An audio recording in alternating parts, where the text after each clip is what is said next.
ফের কাঁচকড়ায় RG Kar medical college post গ্রাজুয়েটে ভর্তির সময় দুর্নীতির অভিযোগ উঠল। তৎকালীন ডিন অফ স্টুডেন্ট অ্যাফেয়ার্স বুলবুল মুখোপাধ্যায়ের বিরুদ্ধে এই অভিযোগ। কলকাতা হাইকোর্টের দ্বারস্থ হলেন চিকিৎসক রাজীব রঞ্জন। আগামী সপ্তাহে বিচারপতি রাজশ্রী ভরদ্বাজের এজলাসে এই মামলার শুনানির সম্ভাবনা। त्योहार और प्यार लाती है रिश्तों में ढेर सारा मिठास। परंपरा वही, सोच नहीं। आदि मोहिनी मोहन कांजीलाल।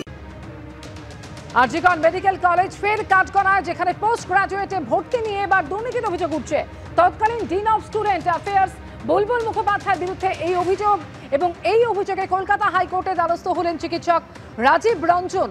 আগামী সপ্তাহে বিচারপতি রাজশ্রী ভরদ্বাজের এজলাসে শুনানির সম্ভাবনা রয়েছে এই মামলার।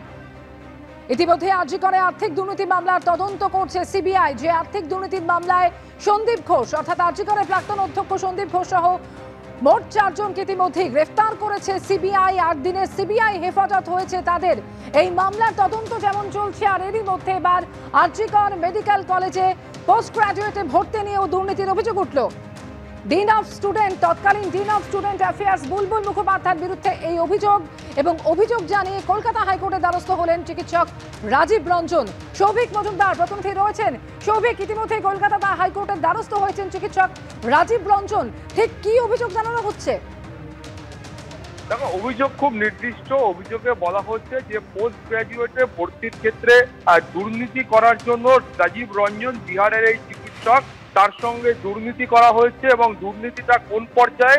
দুর্নীতিটা এই পর্যায়ে যে তিনি যখন তার ডকুমেন্ট ভেরিফিকেশনের জন্য আরজিকর হাসপাতালে পৌঁছন, সেই সময় তার সঙ্গে একটা বাগবিতণ্ডা শুরু হয়।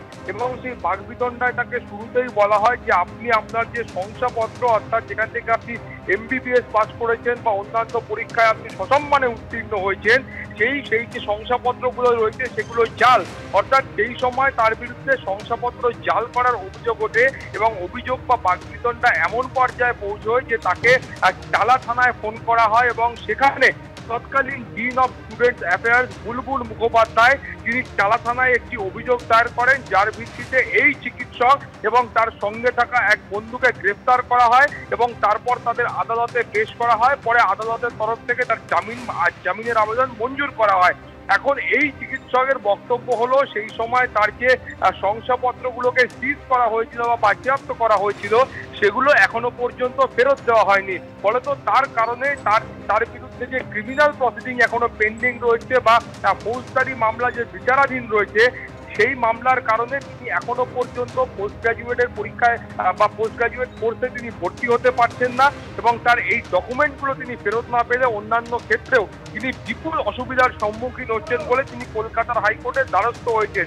এবং তার বক্তব্য হচ্ছে যে তিনি এই গোটা ঘটনার কিছুদিন পরেই বুঝতে পারেন যে তার সঙ্গে সেই সময় যে বচসা তৈরি হয়েছিল, সেই বচসাটা কার্যত ইচ্ছাকৃতভাবে করা হয়েছিল। এবং তার কারণ হলো তার জন্য যে সংরক্ষিত আসন রয়েছে, অর্থাৎ যে আসনে ভর্তির জন্য তিনি সেই সময় যোগ্য ছিলেন, সেই আসনে টাকার বিনিময়ে বা অন্য কোনো কারণে অন্য কোনো ব্যক্তিকে যাতে নিযুক্ত করা যায় বা সেই আসন পাইয়ে দেওয়া যায় বা সেই আসন বিক্রি করা যায়, সেই কারণেই কিন্তু এই ধরনের ঘটনা বা এই ধরনের একটা বচসা জোর করে তাকে উস্কানি দিয়ে এই ধরনের গন্ডগোলের সূত্রপাত করা হয়েছিল। তার কারণ এই চিকিৎসকের বক্তব্য হচ্ছে যে ডকুমেন্ট ভেরিফিকেশনের শুরুতেই তাকে বলা হয়েছিল যে আপনার শংসাপত্রগুলো জাল।